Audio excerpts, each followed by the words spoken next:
Hello and welcome to this panel entitled From the Fab to the Future about how Japan and its partners are working towards semiconductor resilience and innovation. My name is David Keohane and I'm the Financial Times Tokyo correspondent. I see my role in this conversation is as being in charge of getting all of the panelists talking. They know more than I do, and I'd like to get that conversation started as soon as possible. But I also hope to get everyone watching involved too. So with that in mind, a tiny bit of admin. If you're viewing this live on the Nikkei channel or YouTube Live, please note that we welcome your questions. You can submit questions by scrolling down to the submission link below. If you could include, the company you work for or the institution or title when submitting, that'd be great. So to start, I think it's really quite difficult to overestimate the importance of the semiconductor industry, and it's what makes this panel particularly exciting to be part of. Semiconductors underpin a massive and growing part of our modern economy. It's a technology that rivals oil and gas for both its importance and the attention it receives from policymakers, politicians, the world's companies. It's also central to the world's biggest geopolitical story because, in a twist, worthy of perhaps a badly written movie, the world's most valuable technology is located almost entirely, at least at the leading edge, in one of the world's most geopolitically sensitive areas, which for a journalist makes it particularly great. This panel will try to dissect some of the most important trends in the industry and ask what Japan and its allies are doing to improve the sector's resilience and its ability to keep growing, to keep innovating, as the title says. We have the perfect panel to discuss this. So I'm delighted to be joined by, first, Mr. Bruce Andrews, Senior Vice President and Chief Government Affairs Officer at Intel. Andrew leads Intel's Global Government Affairs Group and oversees the company's government affairs and public policy functions and strategies. He has more than 30 years of public policy and government relations experience.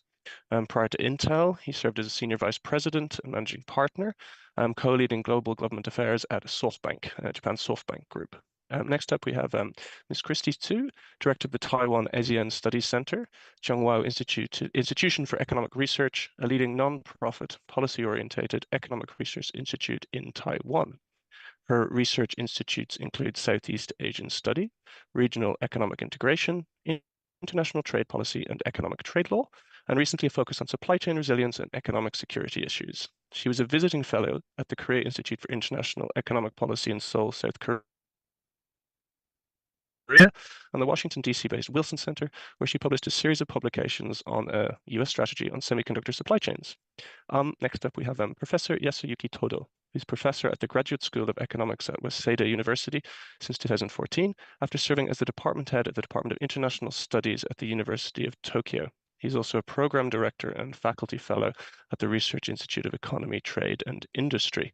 His research fields are international economics, development economics, and applied microeconometrics.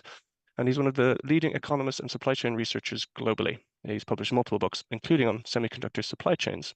So we're in good hands. To start this off, and before we get to kind of a general discussion, we'll be dividing this into three pieces. The first will be a short presentation by each of our panelists, then a discussion between us here, and then we'll bring you guys in for as much Q&A as possible. So if I could get Bruce to kick off the short presentations from each of our panelists, that'd be great. Sure, absolutely. Well, first of all, David, thank you so much for having us tonight or today for this important discussion. So you really hit the nail on the head, which is the semiconductor industry has become one of the world's most important and critical technologies. Where the oil reserves had defined, the last 50 or 60 years of history, where the fabs are is going to be even more important going forward. And, traditionally, the United States had been the biggest leader in semiconductor design and innovation, with companies like Intel, AMD, Qualcomm, and NVIDIA at the forefront. However, the manufacturing of semiconductors has increasingly shifted to Asia, particularly Taiwan, South Korea, China, and now Japan trying to be more competitive. And during the COVID-19 pandemic, we really discovered the significant vulnerabilities in the global semiconductor supply chain, leading to shortages that affected a number of industries. I mean, you think about the number of automobiles that were sitting around on car lots not being able to be delivered because they were missing a 50-cent microchip. And I think it really highlighted the fragility of the global supply chain and industry. And, as you mentioned, geopolitical tensions have also impacted this. And with the significant concentration of semiconductor manufacturing in Asia, it's really raised concerns, about how do we make sure there is a resilient global supply chain. And one of the challenges of this industry is the high cost of research and development and manufacturing. I mean, the CapEx expenditures for building a fab are extraordinary. The costs of staying on the leading edge of technology development are just staggering. And so this industry has taken up an increased importance, but also recognizing that the economics of it can be quite challenging. And that's where the CHIPS Act came in, which is, in 1990, the United States was 37% of the global semiconductor manufacturing. Europe was 44%. Now that's 12% and 9% respectively. And as you mentioned, Intel is the only leading edge manufacturer in the United States.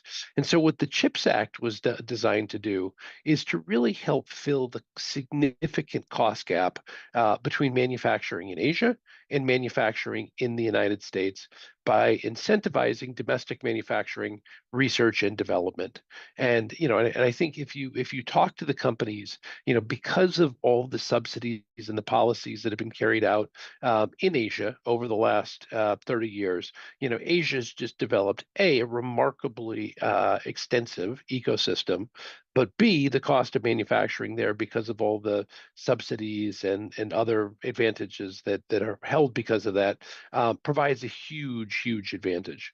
And so the CHIPS Act really steps up and authorizes substantial federal funding to support the industry, particularly manufacturing and R&D.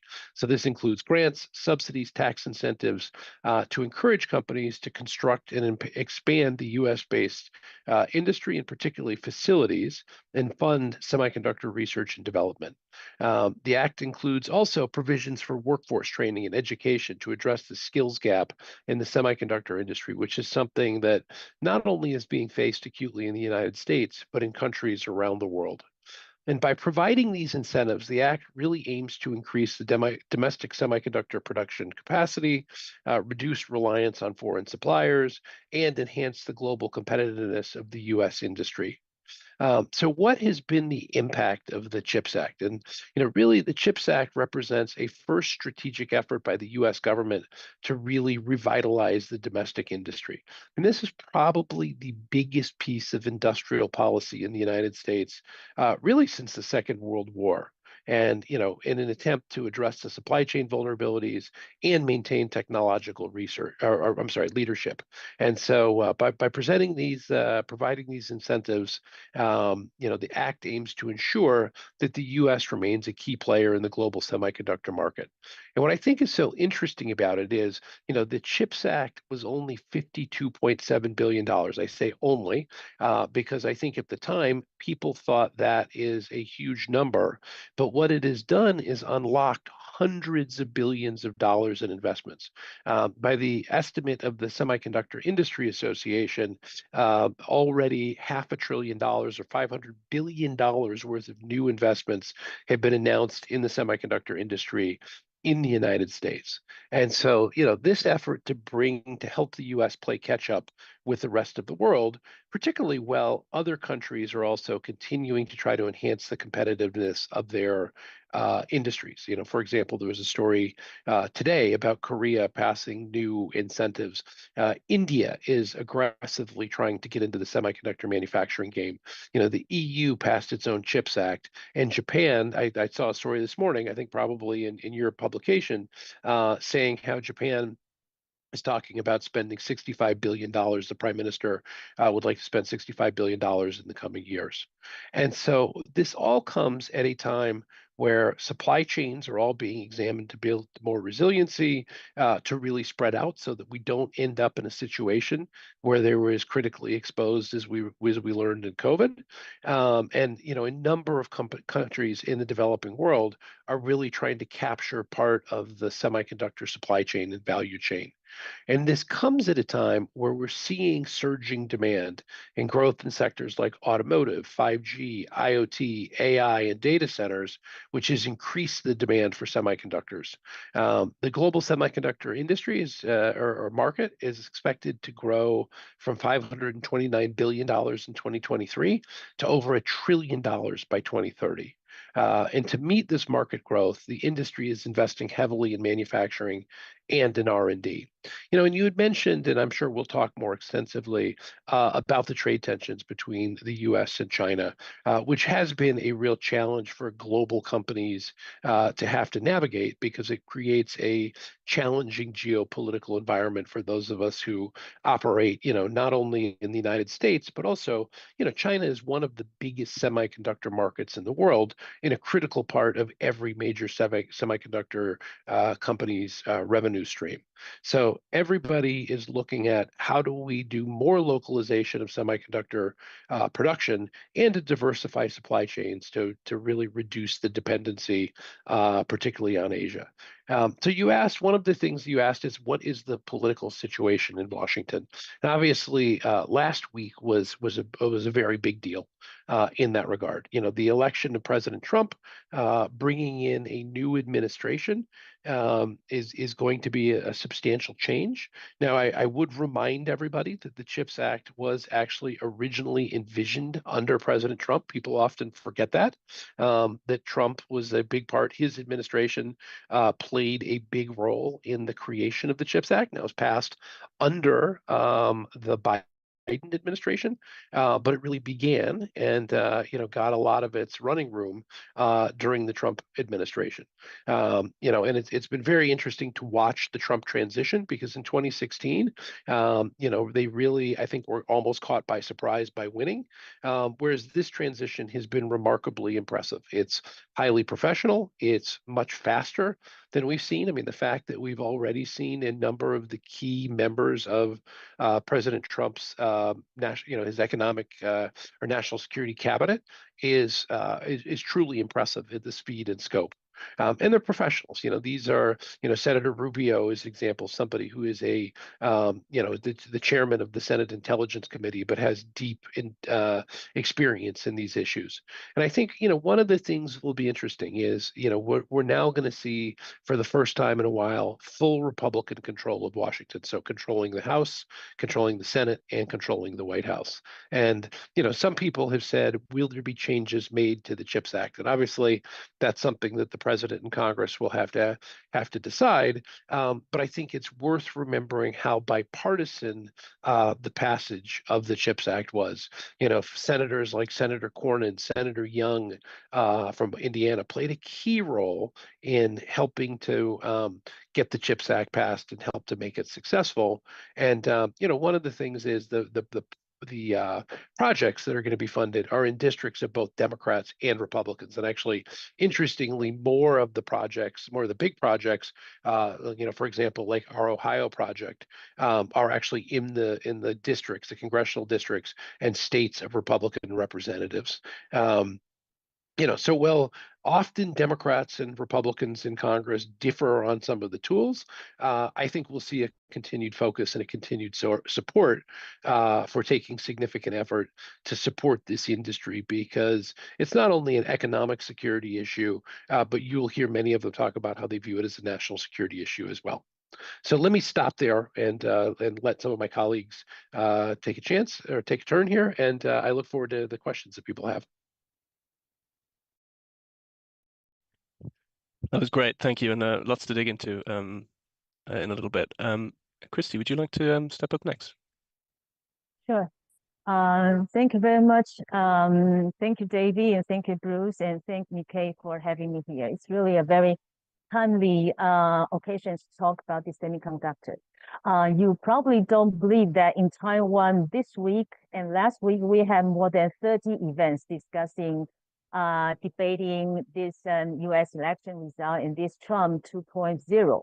And the TSMC, which is open targeted, and the company is investing hugely in the U.S., include a total $65 billion US is right now talking about this TSMC 2.0.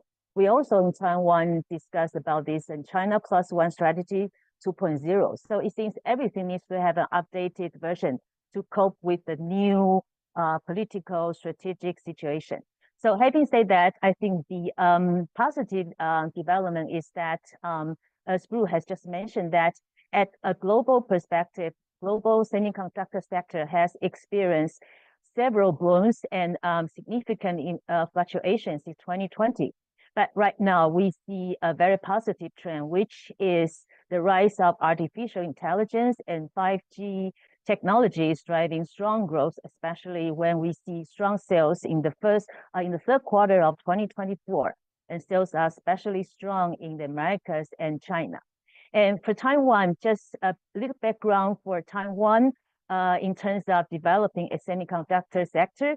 Taiwan has walked a long way in developing semiconductor and spending the past 50 years building up a comprehensive ecosystem in Taiwan from the north, the central, and now in South Taiwan. In Taiwan, the semiconductor supply chain consists of IC design. We have around 300 design house and fabrication, meaning chip making, and assembly, test, and packaging. And equally important is the application sector, including the consumer electronics as well as machinery and other things that Taiwan manufactures in this island. So yes, indeed, Taiwan is thriving in the AI boom with TSMC and major manufacturers of AI servers, CoWoS, meaning a multi-chip packaging technology, all reaping profits from soaring AI chip demand. And it is believed that AI boom is bringing Taiwan another golden decade of its semiconductor sector. However, there are people who feel very much worried and also very much pessimistic in Taiwan because we do see a lot of very new development of this global strategic and also very complicated political situation. But in the past 2 years, Taiwan is witnessing significant shifting trends of its chip trade and investment. As an export-oriented economy, semiconductor continue to account for more than 40% of Taiwan's total export, exporting around $250 billion per year. And most advanced chip, including 7 nanometer, 5 nanometer, and 3 nanometer, are now shipping to the United States. And this makes Taiwan the second largest chip import source for the US, accounting for around 20% of its total chip imports. So we believe while US is needing all these very advanced chip, and Taiwan is probably the only exporter that can provide quality as well as affordable chip, and they may even bring Taiwan and US even closer under this demand and supply partnership. And US, we see from its trade data, is also importing less and less chips from China, suggesting gradual decoupling of semiconductor supply chain is really taking place. And more significantly is semiconductor companies from Taiwan and some other countries are actively investing not only at home, but also across the world, mostly in advanced countries and G7 members, including in the States, Japan, and now in Germany, and expanding to Central and Eastern European countries. In Asia, Taiwan and other chip makers are also heavily investing in Southeast Asia, such as in Singapore, in Malaysia, in Vietnam, Philippines, as well as in India. And these new trends of semiconductor supply chain relocating and expanding from Taiwan or certain Asian countries into different continents and regions reflect the supply chain diversifying and de-risking, as Bruce has already suggested. The positive side is less impact when disruption of supply chain occurs, but it also means overcapacity, more and redundant investment, higher costs, lower efficiency, and increasing risk in terms of protection of intellectual property rights and trade secrets, supply chain management, and also compliance issues such as export control. Just a very timely example for you. If the US is going to adopt more restrictive and broader export control measures after the president-elect Donald Trump takes office in January next year, a lot of newcomers in this industry and in some developing countries will have problems to comply with the very complicated rules. And therefore, building up new fabs and new factories are one thing. The subsequent management of the operations are even more challenging than just investing huge money into the infrastructure. So just to respond to what Bruce has mentioned about the importance of local government support, yes, this subsidy is very important because it can bring down the cost, which is very, very significant when building up a new fab. But in Taiwan's case, apart from this local government support, the other things are also equally important, which include the local customer support, because you need to have the market. Market is the one that can drive the operations and make them sustainable and also successful. And the second thing, which is often often highlighted, is the completeness of infrastructure that includes transportation, energy, and nowadays it's talking about this green energy and also water resource. Water resource is extremely important. When I go to India, I also share with them the importance of water resource if they want to build up their own semiconductor supply chain. And also supply chain soundness, meaning supporting industry. In Taiwan, we have design, IC design. We have test and packaging. We have fabrication. But right now in Taiwan, we still need our materials and equipment. And therefore, all these things putting together can create some sound supply chain, which will be very, very important. And also adequate talent supply. I believe this is very much addressed by everyone who wants to attract more talents into their supply chain.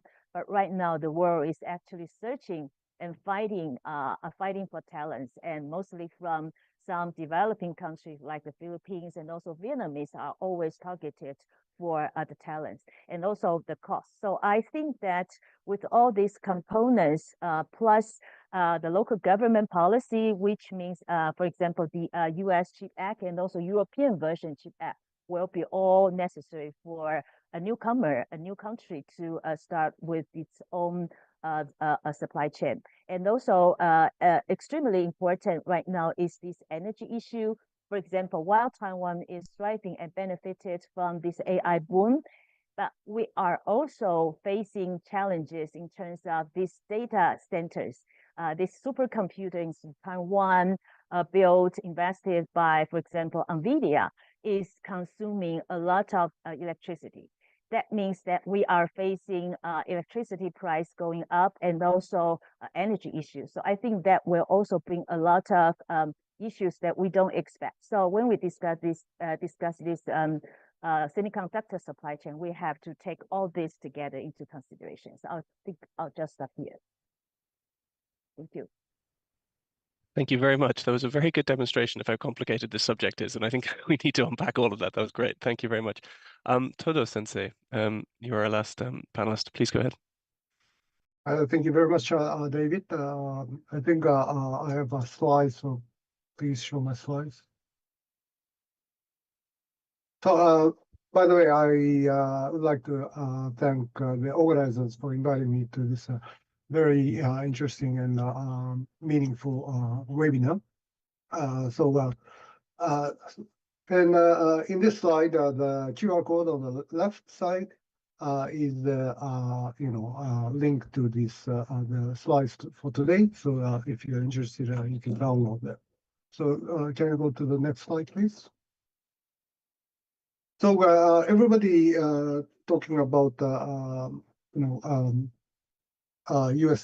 China decoupling and national security, economic security issues. But despite of decoupling and de-risking policies, actually many Asian countries are still heavily rely on China in supply chains. So that's what I want to emphasize. So this figure is showing the share of China in imports of electric machinery and electronics. And you can easily see that many Asian countries are increasing their reliance on China. Japan is kind of stagnant, but still the level is quite high. However, if you look at the U.S. Drastically reduced its reliance on China since 2018, the beginning of the U.S.-China trade war. Next slide, please. And this one is showing the exports of semiconductor-related products, which is a very essential to national security concerns, like semiconductor machinery and integrated circuits to China from Japan and the US. You can see that machinery exports of Japan to China are increasing rapidly recently. And for the US, you can see that exports of integrated circuits and semiconductor machinery declined until last year, but recently is a bit increasing. So actually, exports of semiconductor-related products from Japan and the US to China did not decline compared with a pre-decoupling period. So I'm afraid this actually poses a threat to national security. Next slide, please. And this situation, where we rely heavily on China, results in vulnerable supply chains, as we expect. This is shown by my simulation study using a very rich firm-level data for 1 million companies and 4 million supply chain types in Japan. And in this study, we found that when imports from China reduced by 80% for 2 months, then 40% of value-added production of Japan would be lost. So this is a huge effect because the effect of import disruption is magnified through domestic supply chains. Next slide, please. We also found that the effect of import disruption of more upstream products like machinery, metal products, plastic or chemical products would be larger because of, again, the propagation through domestic supply chains. So this implies that disruption of semiconductors and materials and machinery for semiconductor productions, which are in the upstream in supply chains, may have a huge effect. Next slide, please. So what should we do? So as already mentioned earlier, diversification is very important. So many economic studies found that internationally diversified supply chains are quite resilient. For example, this study by Japanese scholars found that during the COVID-19 pandemic, exports of countries importing inputs from more diversified countries were less affected by supply chain disruptions. Next slide, please. So based on these observations and evidence, I'd like to suggest 3 things. One is friendshoring, as always, but friendshoring has several barriers, so that we are still relying heavily on China. So one barrier is that private sector's low perception of risks of supply chain disruptions, probably because of myopia and also status quo bias. So in that case, the government needs to collect information about such risks due to national security issues and provide it to the private sector. Another barrier is the uncertainty of decoupling and de-risking policies.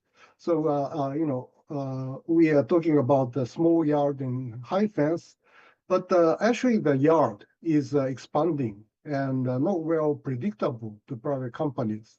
So in the case of the governments need to provide more detailed information about policy directions clearly.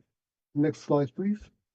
And the second policy suggestion is to promote international research collaboration among like-minded countries, in addition to supply chains expansion, which I call knowledge friendshoring. One of my studies found that actually international research collaboration can promote quality of innovation of private companies, as shown in this figure. And you can see that the effect of international collaboration is much larger than the domestic collaboration, implying that through international research collaboration, private companies can learn new knowledge that is not available domestically. Next slide, please. So finally, I would like to suggest to implement industry policy more effectively. So far, as far as I understand, the current industrial policy of Japan has been successful due to regional development around TSMC in Kyushu and international research collaboration among Rapidas, LSTC, and foreign firms and institutions like Intel's. So through these two channels, productivity spills over through regional and international networks, which is very good for the Japanese economy. So so far, so good. However, historically, we often observe that the prolonged industrial policy leads to inefficiency in the market economy and may fail. So for larger and long-lasting effectiveness, policies should target more firms and maintain competition within the industry. And also policies should promote knowledge flows by supporting information collection and business matching between firms and universities, for example. So that's it for my presentation. I want to expand more in the discussion part. Thank you. Thank you very much. The complication for a moderator in these situations is knowing where to start, because there's a lot to go through there. Just leading on from what Todo Sensei was saying, I mean, he's described a situation where you almost have a bifurcation in terms of what one might view as a trade war, where you still have, I think, you have a lot of restrictions on leading edge machinery going into China, but you have kind of some firms maybe doing quite well exporting less advanced machinery and tools. And then adding that to what Bruce was saying about how the one subject in America where everyone is aligned is chips and China. It's a rare political zone where it seems there is a right or wrong answer. You feel policy-wise that this so-called chip war will probably get more deeply entrenched, and the trends that we're seeing will probably accelerate. Could you guys, and maybe I'll start with you, Bruce, if you don't mind, where do you see this going? I mean, as in just from a high level point of view, I mean, if we come back in a year's time, what is your best guess to the situation we would be facing then? That is a very good question. Sorry. I would be in Vegas playing roulette if I actually could answer that question well, or doing something where I'd be making money off it. I mean, look, this is a remarkably complicated, because one thing I would probably, I don't know if I'd say take issue with, but I think I would say slightly differently. So I actually don't think it is a trade war, because I think a lot of this is based on national security concerns. And,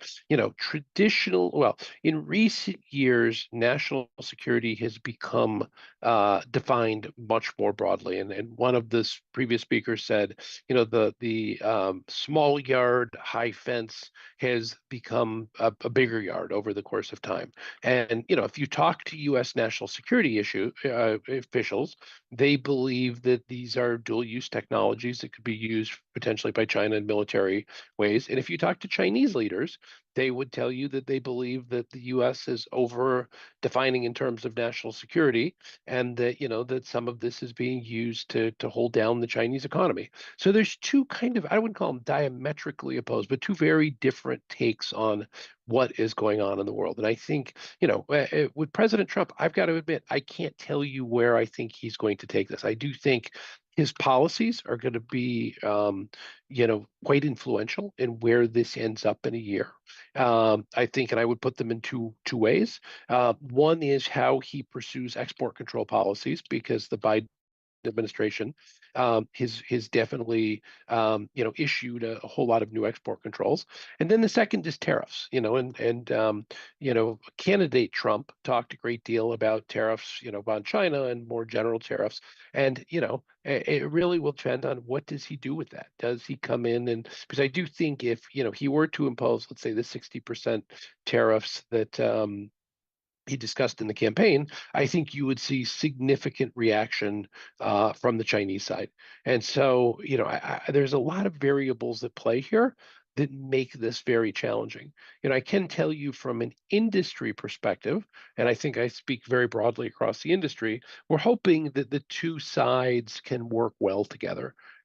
because this is a global industry. It's not it's not one. Our supply chains run across multiple countries, and so it's quite challenging. And but I do think this is it's going to be significantly influenced by the policies that that how President Trump pursues it. So give me a couple months and I'll have a better answer for you. It's entirely fair. Would anyone else like to take a swing at that or add any points to what Bruce is saying?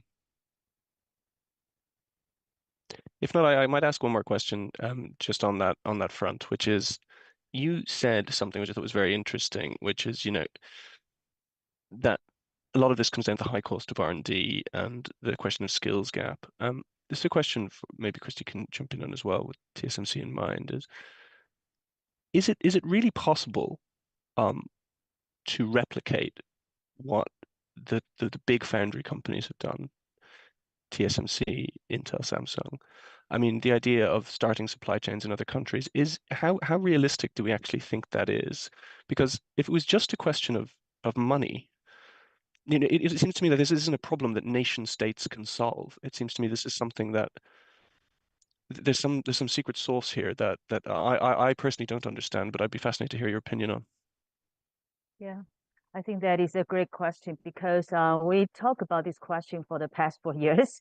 And to be honest, people here in Taiwan have been very much concerned and resistant to see TSMC putting all this capital in different countries, especially for very much advanced chip, because TSMC's investment in Japan and Germany are more legacy chip, but in the US, it's most advanced chip.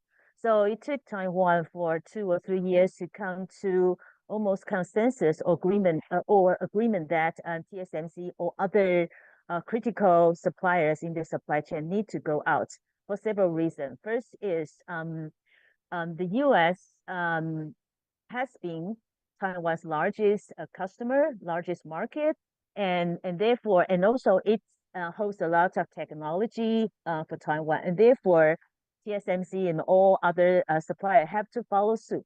And the second thing is while relocating, we now use relocating is relocating. So by relocating the supply chain from Taiwan to US and also to other countries, we are actually expanding or extending our supply chain to serve directly the customers there in the US and to build more trusted relation. And the third is very important is in Taiwan, we do see increasing challenges in terms of workforce, in terms of capital, human resource capital, in terms of water, in terms of electricity, and also we do have a lot of natural disasters like earthquake and all this.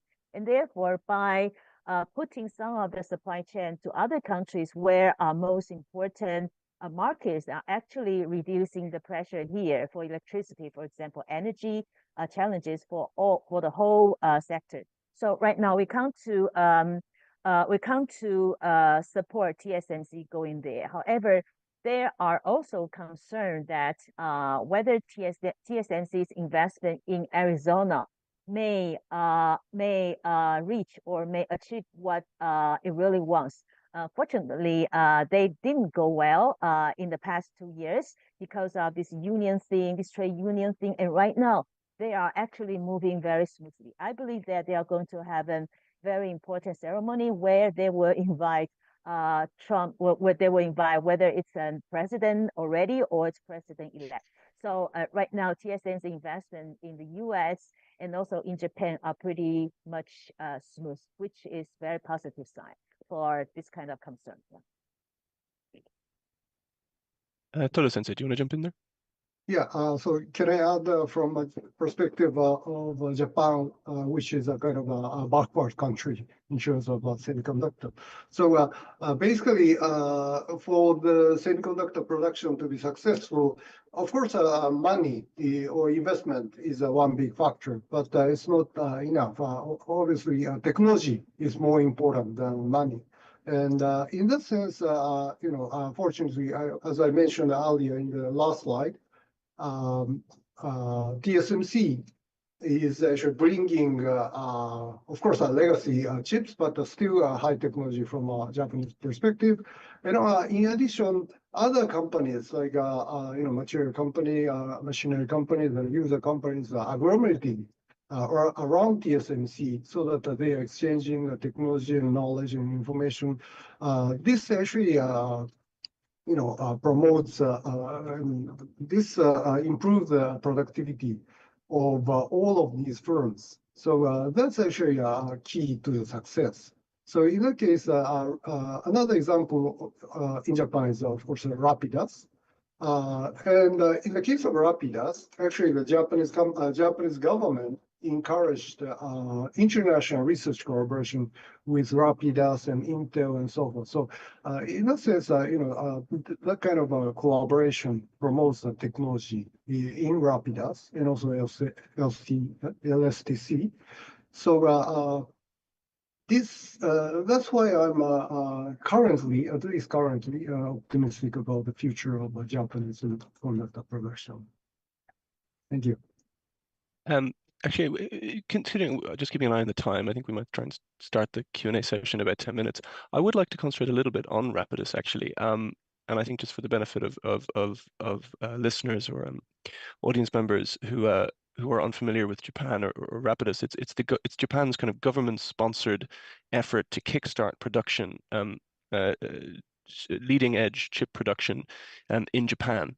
And the way I've thought about Rapidus, and it's the question I'd like to ask is, if Japan can't do it, can anyone? I mean, you've got a geopolitical confluence of where everyone is kind of pushing because they want this to happen. You have a country that had a very deep semiconductor industry, like a dominant position through the 80s and 90s, and still has companies with large niche positions in tools, equipment, and manufacturing. And then you have this effort to kickstart 2-nanometer chip production of foundry. I suppose my question: how important do you think Rapidus is? Does the industry view it as a way to de-risk kind of the concentration of the foundry business?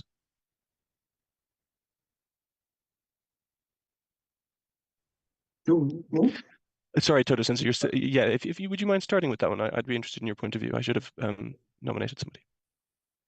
Yeah, so of course, there's uncertainty, a lot of uncertainty in the future of Rapidus. But again, as long as productivity can improve through like a research collaboration, there's a hope. But one concern is that now the Japanese government is focusing only one company, Rapidus.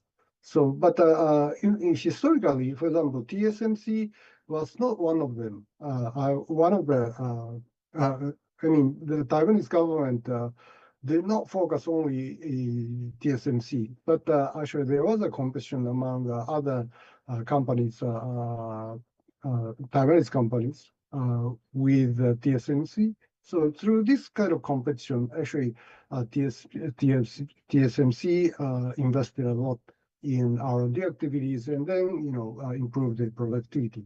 So this kind of competition may be necessary in the process of industry development.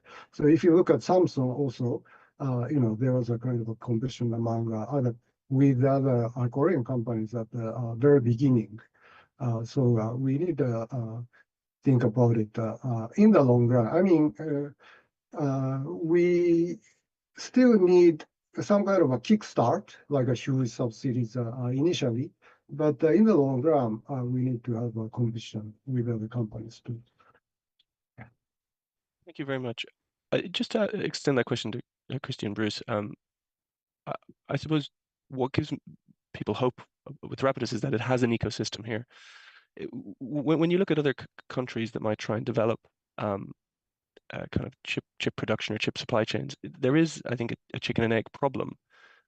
Can you just implant one single bit of the supply chain into a country and expect that to work, or do you need the design, the product, the whole lot? And how do you actually go about starting that? Sure. So I'm happy to take a shot at. So I have to admit, I don't know a lot specifically about Rapidus, but here's what I can tell you, which is building leading edge semiconductors is really hard. It's incredibly technologically difficult. It is incredibly capital intensive. It requires a huge amount of expertise.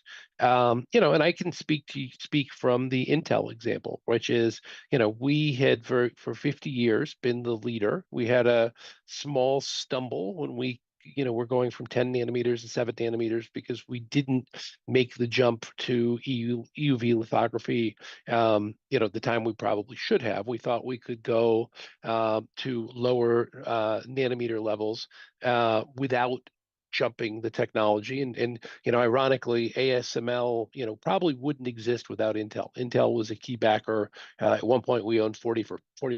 We helped fund the company. But when the time came, we made a decision to continue on an older set of technologies to go one more jump from 10 to 7 nanometers, where TSMC made what turned out to be a smart decision to use EUV lithography for that conversion. So we stumbled. We didn't, we were not able to make that jump from 10 to 7 in an economical way. So since then, what we've done is we've instituted, when Pat Gelsinger, our CEO, came in, we did what we call our 5 nodes in 4 years, which is essentially we went 5 successive nodes over a 4-year period, which is, even for a company that had been doing this and been the global leader for 50 years, that's still really hard. And as you see right now, Intel, TSMC, Samsung are all working to get sub 2 nanometer, but everybody is finding this ain't easy, right? Samsung has publicly announced that, they've had challenges in their delays. There's all kinds of talk about where the TSMC process is. Intel, we've achieved what we were trying to achieve, but this is really difficult. So if you're a company like Rapidus, that you haven't been doing this for years, and all of a sudden you're trying to do something that's, even if you've had a great deal of experience, you've been on a linear path, ain't easy. It's going to be challenging. So that's not a specific answer, but I think it gives you a general context of what is the remarkably significant challenge that they are facing. That's very helpful.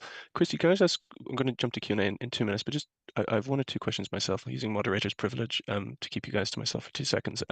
One is, you guys talk a lot about the skills gap, and I think that plays into what Bruce was saying. And I think, Japan does have a kind of a well of experienced engineers to draw on that maybe left the country and they might come back. But when you see that skill gap more globally, I mean, how do you close that, and how long does it take? I mean, presumably we're talking years. It's not a simple fix. Well, actually, right now, that's the headache for everyone, because TSMC in the past 2 years already sent out dispatches, more than 2,000 well-trained engineers to support their operations in the US, in Japan, and also in Germany. And right now, they have to bring in more students from Southeast Asian countries, from other developing countries, and also a lot of interns from Central and Eastern European countries to work for them, so that they can continue to work. So that kind of skills gap is really something very, very critical and challenging. But the good part is right now, German government, including the local government, state government, and also in Japan, the central government, and also the state government, they came to Taiwan and then establish either curriculum or all kinds of program with different universities, different institutions in Taiwan. So that kind of joint education has already been going on. I think that, but it still takes time. So if that program is going to be successful, and also TSMC is successfully bring up the salary level in Japan, which is good, but which also caused a lot of criticism. So I think it will take some time. But as long as people, especially a young generation, is willing, interested in working in this industry, I think we will have good chance to bring a lot of new talents. Thank you. That's very helpful. One more question from me. We talk a lot about the concentration risk in fabs at the top of the chain. I mean, it seems to me, especially sitting in Japan, there's a lot of concentration risk in terms of, tools, testing, packaging. Is that something that the industry is looking at as well? I mean, there are companies that have like 100% position in some very key critical technologies. I don't know if anyone has a particular opinion on this. I can, Kristy, you're not on mute, so if you want to jump in again, that'd be very kind. But if anyone else would like to weigh in on that as well, I'd be interested. Yeah, I think people also right now discussing about the importance of this in testing packaging, especially for advanced testing packaging, because it happened in the US that even people thought that even TSMC successfully mass produced its most advanced chip there, if there is no investment or capacity for advanced testing packaging, that means TSMC will have to ship all these chips back home to Asia for doing this and then going back. So fortunately, right now, TSMC is collaborating with a company to do the advanced testing packaging there. I believe that while there are so many, I believe there are more than 100 fabs being built or already be built, there is a need of this testing packaging, especially for tailor-made advanced testing packaging. In that regard, not only Taiwan but also other countries can play an important role. Bruce, you took yourself off mute. Do you want to jump in as well?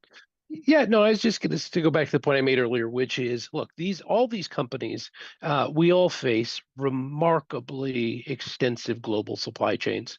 And I think one of the things that gets forgotten is no one country can actually do everything with regards to the supply chain. We're all interconnected. There's, I can't actually think of an industry that there are more key players, that are involved in it. And then, and less so is a primary supplier, but a lot of this goes back through China as well. So you've really gotten, you've got 5 or 6 key countries that no one country can do everything in the global supply chain. And so it really does create a fairly complicated situation, and one that we're all very interdependent on each other. Thank you. I should jump into the Q&A. It's unfair of me to dominate, but we've one question here from a consultant in the US who asks, given the substantial investments required for building factories and infrastructure, how can the industry secure stability and confidence for these significant financial commitments in an increasingly unpredictable global environment? I suppose question of capital gap. If anyone would like to take that, please take yourselves off mute, or I can unfairly nominate someone. Why don't we, Todo Sensei had his hand up, and please, we come to you afterwards, Kristy, if that's okay. Yeah, so this is very important question, and so here the problem is the unpredictability, right? So particularly, obviously, demand for chips should be increasing in the future, but one unpredictability arises from political uncertainties, right? So in this sense, the private companies should collaborate with the governments very closely and try to get information from the government in terms of national security concerns and so forth. So I think in this area, semiconductor industry, the collaboration linkage between private companies and the government is quite important to foresee the future. So that's one way to solve this uncertainty. And, which I suppose what we're seeing in Japan as well, Todo Sensei. We're seeing that dynamic in Japan. Right, but I think still it's not very sufficient. And so that now I think that's one reason why the exports of semiconductor machinery from Japan to China is still increasing. Of course, as you mentioned, maybe we are just exporting legacy machinery, but still it can be a concern. Also, actually, the total exports from Japan to China declined a lot recently, like 23% decline for 2 years. So that's a huge decline from economic profits perspective. So that may be because of kind of information symmetry in terms of national security concerns, so, or like I mean, trade restrictions in terms related to national security issues. So I think we need to solve these uncertainties as much as possible. Thank you. That's very helpful. Kristy, did you want to jump in on that question as well? Yeah, I think TSMC is a very unique case because TSMC very strong stock in our market. I think I was told that 30% of Taiwan population holds TSMC stock. So for this company, no problem for getting funding. But for other smaller chip makers like the second largest, the UMC, and also Vanguard, they have to depend on grants. For example, subsidy from local government. For example, UMC announced a big investment project in Singapore, $7.5 billion US, because they get Singapore government's funding. So I think that for a lot of companies, smaller scale, I mean, it's very important for them to secure their funding. And there are also companies that cannot get secure their funding, and they are not very successful. And also, I just want to touch upon a bit about this test and packaging.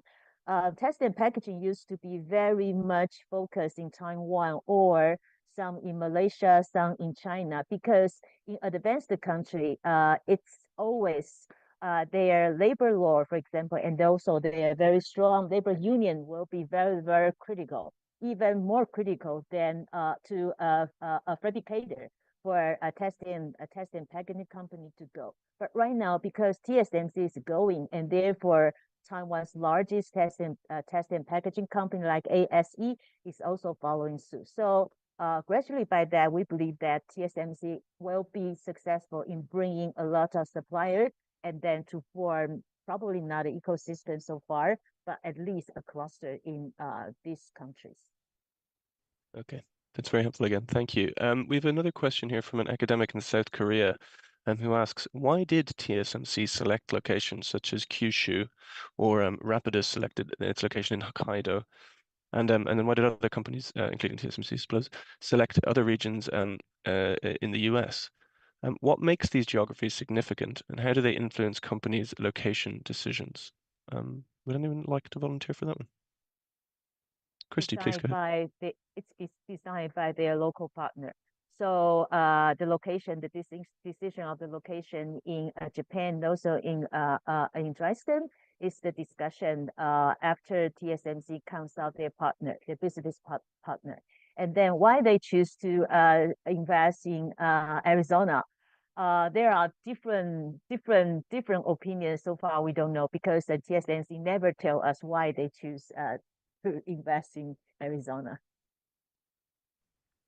Thought you were just going to say money and leave it at that, but okay, fine. Bruce, you had your you took yourself off mute. Do you want to answer that as well? Or? No, I was just going to say, well, no, and I apologize because my my screen froze up. But I think actually, interestingly enough, one of the biggest reasons I think that TSMC actually invested in Arizona is we've already built out an ecosystem in training there. And what's interesting is, the companies tend to cluster together. I mean, obviously, Silicon Valley is the best example of a innovation cluster.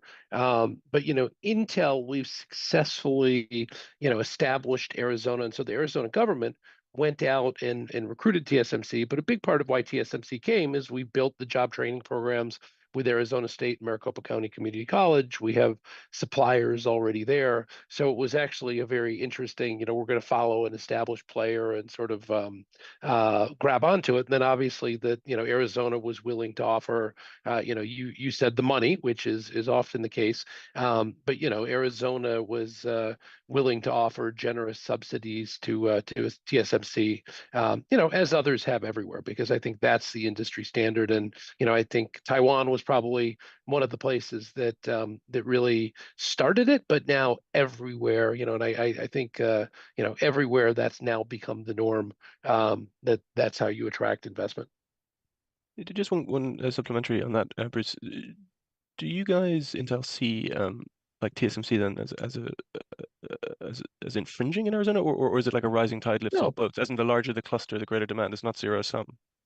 No, not at all. It's not zero sum. And look, one of the things that it will do, which is actually positive, is it will bring more suppliers, and so it will help bring down the cost for all of us. I mean, it's one of the benefits of having co-location of different companies together is you actually end up getting the economies of scale. So if suppliers decide, hey, if there's only one company there, I may not move there, but if there's two customers there, that significantly enhances their incentive to actually follow and be there. So we do see the benefits. Now, what it has done is two things. One is Maricopa County, and this isn't just TSMC, but Maricopa County it has 14 major construction projects going on. So it's skyrocketed the cost of construction. And this is a issue across, really across many countries, but definitely in the United States, where the shortage of skilled tradespeople, particularly some of these very precise skills that are required for building a fab. So in the building trades, and then the second piece of it is the competition for talent, because even though, we have developed partnerships with the local educational institutions, we've set up job training programs. There's still a pretty intense competition for, talent as people come out of those schools as well. But I would put those in the category of high class problems. Nicely put. Thank you very much. There's two questions I might put together here. One's from an electronics professional in the Philippines, another from a policymaking person in policymaking in Japan. The first being, given declining population pressures in Japan, will Southeast Asian countries have opportunities there to contribute more to the local ecosystem? And the second question is, what steps should the Ishiba administration take to support semiconductor development, and should the focus thus be on expanding international collaboration and markets? And I suppose they do mention US, Europe, etc., but the law of gravity in trade suggests that closer markets might be better. Do you guys think that Southeast Asia can fill some of the can step in the supply chain in some meaningful way? Would anyone like to have a go at that?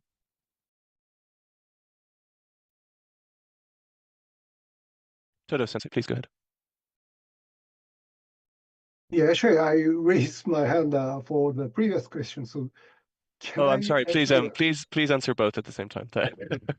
Yeah. So TSMC chose Kyushu because actually in Kyushu there's already a cluster of industries like electronic machinery industry and auto parts industry. So that's why once TSMC came, more and more agglomeration happened. So that's a kind of a benefits of economies of scale and industrial clusters. So, but then looking at Rapidus, I'm not sure why Rapidus chose Hokkaido, and Hokkaido has not so much industry cluster compared with the Kyushu and obviously Tokyo and Nagoya.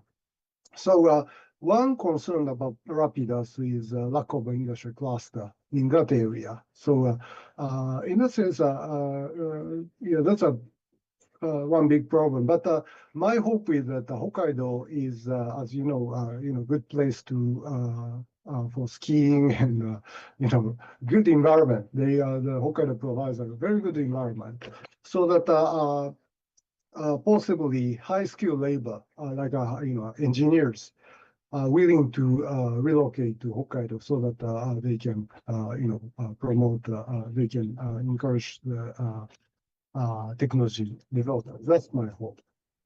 And yeah, so that's my answer to the previous question. It's very helpful, and it's why I've pitched stories on Rapidus immediately, so I can go skiing in Hokkaido. But I would like to come back to the other question, if I'd like to answer it, because I think it is very interesting. As in, if you do look at, let's take the Southeast Asian countries, what opportunities are there practically for them to support the semiconductor supply chain kind of industry or ecosystem? Well, I'm happy to take that. I mean, look, I think they're already there. I mean, I will give you an example. Intel is in both Vietnam and Malaysia, and both governments are aggressively pursuing new opportunities. They've already got a variety of companies, but both countries, just as two examples, have been landing a significant amount of additional investment. And I think, one of the things that we're really seeing is that the industry more broadly is trying to diversify itself into new and different markets. And because we've been in Vietnam for a long time, but also Malaysia, I do think you're seeing other companies finding that attractive, because when you see that one company has been able to be successful, I also give the governments credit, because I think they have been very aggressively pursuing additional investment, because they've, once you have success with one, you understand what it takes to get and land new investment from additional companies as well. That's helpful. Thank you very much. A question which might be for you again, Bruce, from a person from India in the public service, who asks, among the various public-private partnership initiatives, is the US CHIPS Act the most effective model? Or does its success depend on local conditions? It is. I would love the answer to that, actually. You guys are going to get me in trouble on this one. I mean, look. So I will say that the rollout of the CHIPS Act has been slower than we have expected, and I wouldn't actually say that the U.S. CHIPS Act is necessarily the model I would look at immediately. I mean, we're very fortunate because we have a footprint across the world in a number of countries, and so we see how the development authorities and the investment authorities in each of these countries operates. And I do think there are some good models out there. I think there are a number of countries that do this really, really well. They make it attractive. They make it easy. They know how to work with you. They give you incentives that are easy to access without significant requirements and baggage that go with it. And so I wouldn't necessarily, if I was comparing, I wouldn't say the CHIPS Act is that has been the most efficient in that regard. Now, with that said, I think there are a lot of companies that want to invest in the United States right now. So the U.S. has benefited from an overall interest in not just of Intel, but across the span of the industry. The companies want to do two things. One is they want to diversify.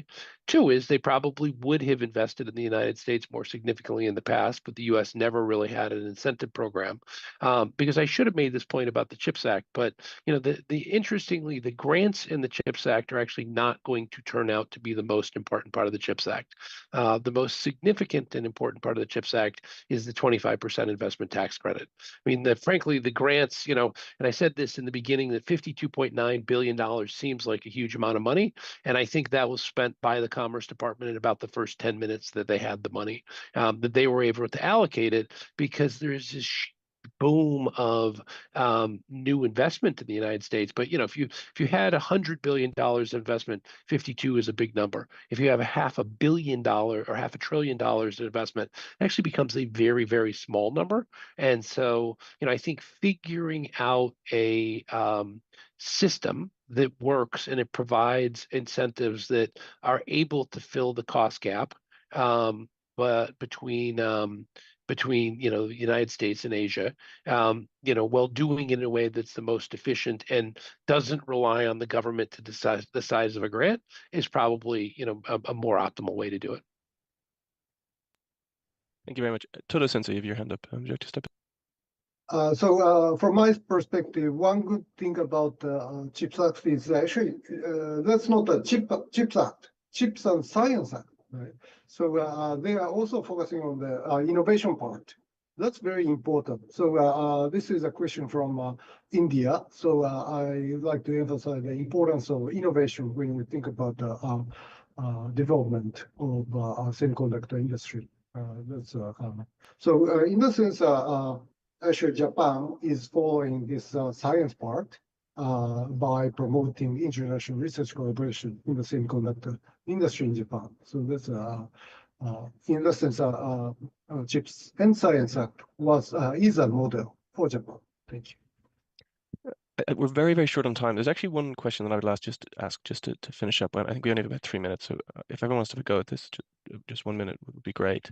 We're concentrating very much on what the US and you know, Taiwan, Japan, that block will do. But assuming that we see an acceleration or continuation of the trends we've had under previous American presidents, what will China do in response? Will it can it develop a real market? Can SMIC, SMIC set up, you know, kind of fix its yield problems? Can it bring in talent? Can it you know, set up rival tool makers who can actually compete in the market eventually? If you guys have an opinion on that to close off, I think that would be valuable.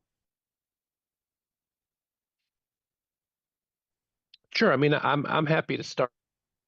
Look, I think we have seen a remarkable progression in China in terms of the semiconductor industry, right? You know, obviously these were industries that developed faster in some other places, but I think you've seen substantial progress. And, you know, the one thing that we've learned is, you know, if you put money, smart people, and resources behind something, you can make significant progress. And, you know, I'll just give you an example. On the design side, I would say that China's made huge progress, right? You know, I mean, Huawei is one of the most innovative companies in the world, and you see the progress they've made. The manufacturing side is a little more complicated because some of this machinery, you know, there's a reason that no one in the, you know, anywhere in the world, for example, has been able to recreate the magic. And I really do think that, you know, deep EUV lithography is magic what ASML does. You know, it's remarkable. But, you know, I definitely would not underestimate the future competitiveness of China, because I think you've seen a very focused effort by the government, and you know, a lot of smart engineers trying to address these issues. Kristy, would you like to add anything just as a closing remark as well?